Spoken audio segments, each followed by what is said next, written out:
Hi, my name is Carrie.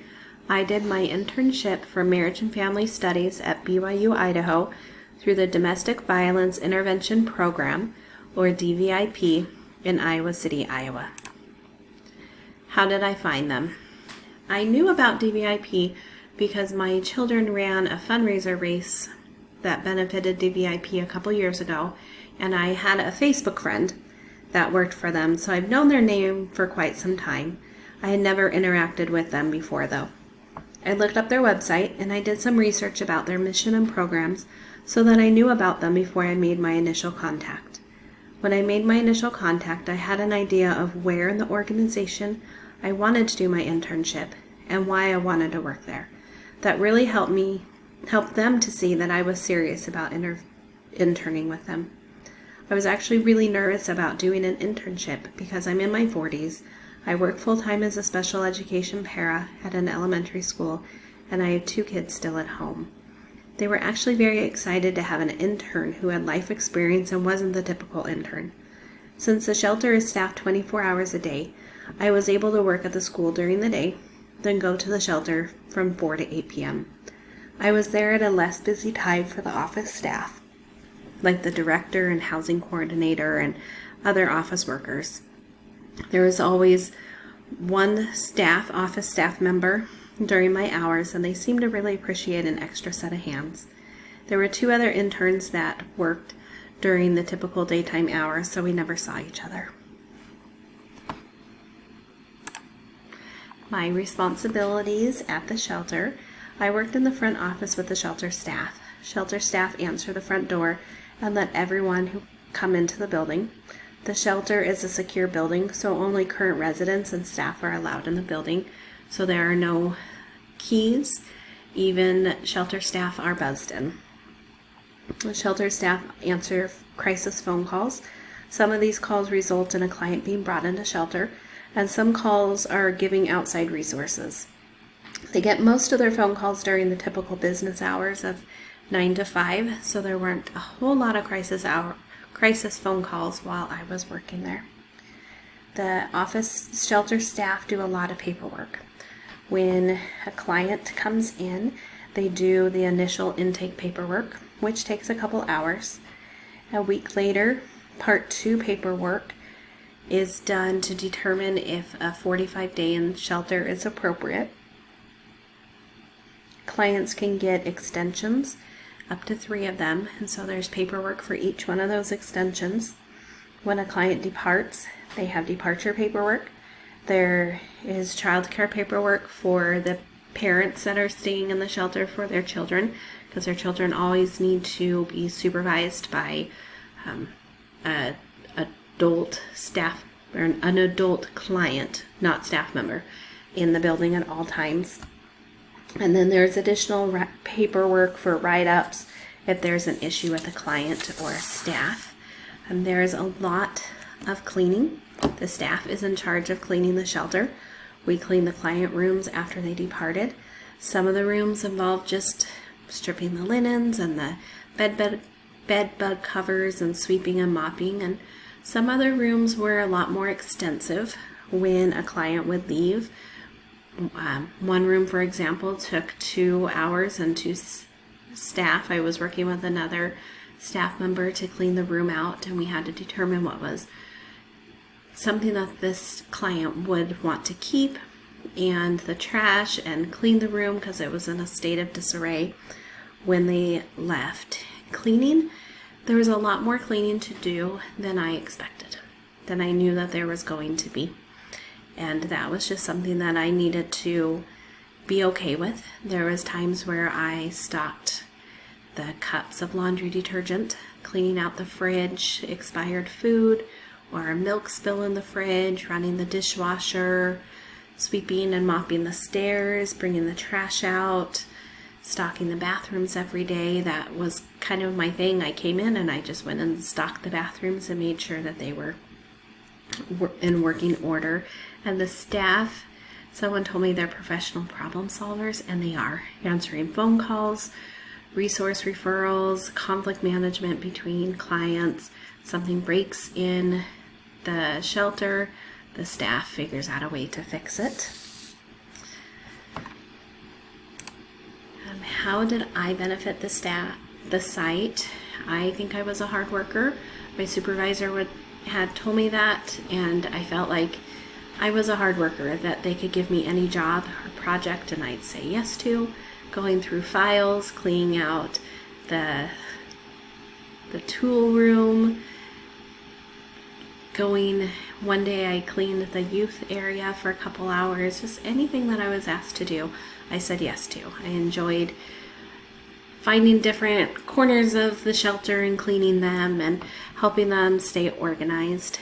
I felt like I brought a lightness and a calmness to the shelter that was needed. The shelter staff at times were struggling because there was a lot of conflict between the clients and the staff, or the clients and each other, and the staff had to deal with that. And so to bring a lightness and a comfort and a love into the shelter, to bring something different, was very beneficial. Clients seemed calmer and at ease with me. Even if I didn't always have the answer, I would tell them, I will find the answer for you, and I would get that back to them. So I was responsible. I had many opportunities to interact with the children at the shelter, which I loved. That was a highlight of being there. One night, an 11-year-old boy asked if I would play spoons with him, but he only had forks. They didn't have any spoons, plastic spoons in the youth center, and so we played sporks for about an hour, and I laughed harder than I had laughed in a long, long time. And that boy, every time he sees me, just has a smile on his face and still says, "You want to play forks again?" And I just love it. And any love that I gave to the children, they gave it back tenfold. They're just little blessings. How did I personally benefit? I learned, my eyes were opened. I'm working at an elementary school. My eyes were open to hardship that children and families went through. Working at the shelter, my eyes were again opened wide to the hardships that families go through. I learned about the lack of low-income housing in our area and how incredibly hard it is for some people to get affordable housing. And if they have an eviction, it is extremely hard for them to find housing. I learned how to advocate for others. When they had a need, I learned how to stand up for them. I learned how to find the resources that they needed. Weekly calls visits with my supervisor, I would research resources in the community for clients. Some of them were about housing, food, if they were immigration, law. I've learned a lot of resources that will benefit me in church callings, working at the elementary school. Someday I want to become a student family advocate, which is like a social worker in the schools. And having these resources in my back pocket will be very beneficial to me in that job. I also had an opportunity to work with a staff member who works for the mobile crisis unit in our county. And I was able to learn some of her job, how when a call comes in and someone's in a mental crisis, that they're the first ones that go out. I gleaned a lot of knowledge from her that I wasn't expecting to glean. I was very grateful for that. And I learned what true service and charity is. Felt like I could be an extension of Christ in the shelter and towards the clients there. My connection to what I learned in my BYU classes, definitely advocacy, is being a voice for those who aren't able to be that voice and to find the resources that they need. And to be Christ's hands here on earth, to show love to everyone, no matter what they're going through in their life. They need love, they need kindness, they need advocacy, they need someone cheering in their corner, not looking down at them, but holding their hand when they need it, walking beside them, giving them that little extra bit of push and motivation. And would I recommend working at DVIP? Yes, I would absolutely recommend working at a domestic violence program. the knowledge that I gained, the amazing people that I encountered, I learned that domestic violence survivors are some of the most courageous and brave people I've ever met. To walk away from everything that they have, to fight for a better life for themselves and their children, they are some of the most amazing and strong people I've ever met. And I was humbled to be able to serve them. There were times when clients, when they leave and they had things lined up, they had a house, they had a job, they knew how they were going to get their food. It was overwhelmingly a joyful occasion to watch this family making the next steps in life. There were times when a mom was making poor choices and she would have to be asked to leave the shelter with her children, and she didn't have things lined up, and that was hard.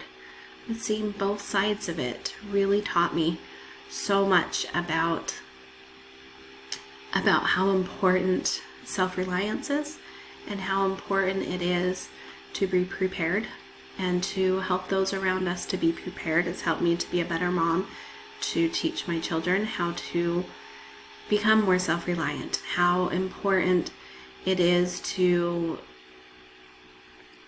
pay your tithing, to save money, to be mentally strong. So I would definitely recommend that if you have an opportunity to work at a domestic violence intervention program, to do it. If you're in the Johnson County, Iowa City, Iowa area, on the screen is the email address that you can reach Allison at, and she is the volunteer coordinator for the local DVIP. Thank you.